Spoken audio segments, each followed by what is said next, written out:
मित्रों, मैं Vishal Kumar GK class में आप सबका स्वागत है। आज फिर मैं आप सबके सामने एक नया वीडियो लेकर आया हूँ।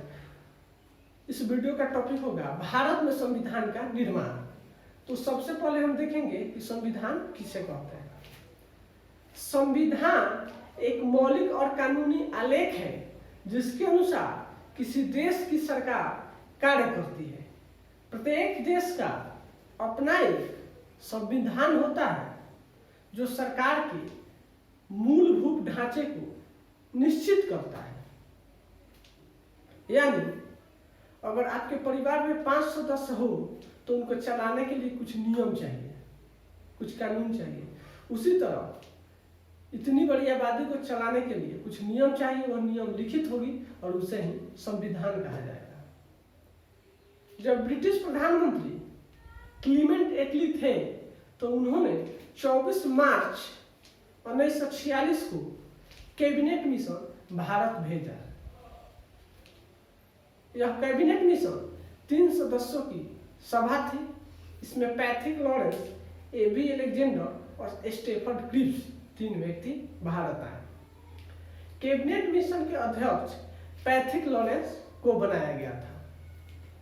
कैबिनेट मिशन भारत आने के बाद संविधान के परिप्रेक्ष्य में आम सहमति बनाने का प्रयास किया, लेकिन वह सफल नहीं हो सका क्योंकि तीनों सदस्य अंग्रेज थे, कोई भी सदस्य भारतीय न था। अगर आपके घर में कोई समस्या उत्पन्न हो जाता है और उसका समाधान करने के लिए घर के परिवार को शामिल ही न किया जाए तो समस्या का समाधान शायद नहीं हो सकता है।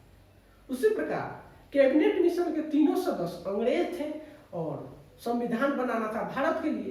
तो भारत के लोगों को कैसा संविधान चाहिए शायद उन्हें पता न होगा, इसीलिए भारत के लोगों ने उनका विरोध किया। फिर 16 मई 1946 को इन्होंने एक योजना प्रस्तुत की। इस योजना के अनुसार संविधान के गठन के लिए एक संविधान सभा का गठन किया जाएगा और तात्कालिक रूप से सरकार चलाने के लिए एक अंतरिम सरकार की गठन की जाएगी और इसे ही कैबिनेट मिशन योजना कहा जाता है।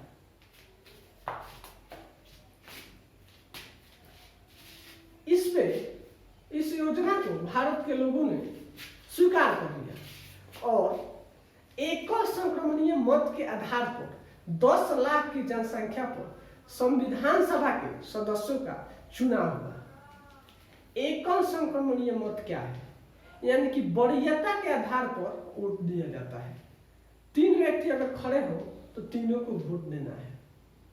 जैसे कि राष्ट्रपति का चुनाव होता है, हम प्रथम रामनाथ कोविंद को वोट देंगे। अगर किसी स्थिति परिस्थिति के कारण राष्ट्रपति नहीं देंगे तो दूसरा स्थान हम मीरा कुमार को देंगे। अगर ये भी नहीं बन पाती है तो तीसरा स्थान किसी अन्य को देंगे। अगर 3 व्यक्ति चुनाव में खड़े हो तो अपने वरीयता के आधार पर तीनों को वोट दिया जाता है। यही एकल संक्रमणीय मत है। शुरू में संविधान सभा के सदस्यों की संख्या 389 थी, लेकिन जब हिंदुस्तान और पाकिस्तान का विभाजन हो गया तो संविधान सभा के सदस्यों की संख्या भारत में 299 रह गई। बाकी के लोग पाकिस्तान चले गए। लेकिन 284 व्यक्तियों का संविधान पर हस्ताक्षर है। यानी जब संविधान बन के तैयार हो गया, संविधान बनने में 2 वर्ष 11 माह 18 दिन लगे, तो उस पर हस्ताक्षर कर दिया गया है ताकि संविधान को कोई बदल नहीं सकता है। और आज लोग कहते हैं कि भाजपा संविधान को ही बदल देगी, ये संभव ही नहीं है क्योंकि जो 284 व्यक्तियों का हस्ताक्षर है, डॉक्टर राजेंद्र प्रसाद, भीमराव अम्बेडकर, सच्चिदानंद सिन्हा, इन लोगों का हस्ताक्षर कहाँ से लाया जा सकता है। उसके बाद संविधान सभा में महिला सदस्यों की संख्या 15 थी, जिसमें सरोजिनी नायडू, दुर्गाबाई देशमुख, उषा मेहता, ये लोग महत्वपूर्ण थे। संविधान सभा की प्रथम बैठक 9 दिसंबर 1946 को हुई, जिसमें अस्थायी अध्यक्ष डॉक्टर सच्चिदानंद सिन्हा को चुना गया। चूंकि ये संविधान सभा के सबसे वरिष्ठ व्यक्ति थे, बुजुर्ग व्यक्ति थे, इसलिए 2 दिन के लिए इनको चुन लिया गया ताकि उनका नाम भी हम लोगों को पढ़ने को मिल जाए, और कुछ नहीं। फिर दूसरी बैठक 11 दिसंबर 1946 को हुई, जिसमें अस्थायी अध्यक्ष डॉक्टर राजेंद्र प्रसाद को चुना गया, क्योंकि वो काम करने लायक सच्चिदानंद सिन्हा नहीं थे और वरिष्ठ होने के नाते उनको अस्थायी के तौर पर 2 दिन के लिए चुना गया।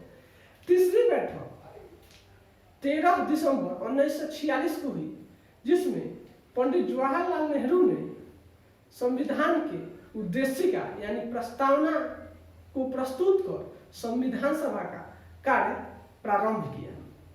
ठीक है मित्रों, अब इससे जुड़ा ऑब्जेक्टिव बता देता हूं। क्वेश्चन आता है कि जब कैबिनेट मिशन भारत आया उस समय ब्रिटिश प्रधानमंत्री कौन थे? तो क्लीमेंट एटली।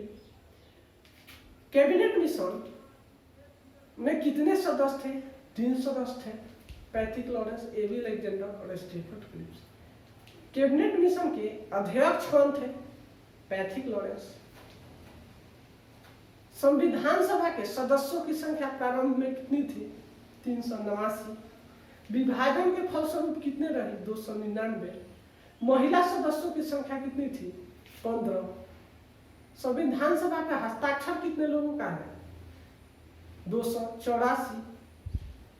और संविधान के उद्देशिका को किसने प्रस्तुत किया? जवाहरलाल नेहरू। संविधान सभा के अस्थायी अध्यक्ष कौन थे? डॉक्टर राजेंद्र प्रसाद। और संविधान सभा के अस्थायी अध्यक्ष कौन थे? सच्चिदानंद सिन्हा। तो मित्रों, हमारे वीडियो अगर आपको अच्छा लगे तो लाइक करें, सब्सक्राइब करें, शेयर करें। धन्यवाद।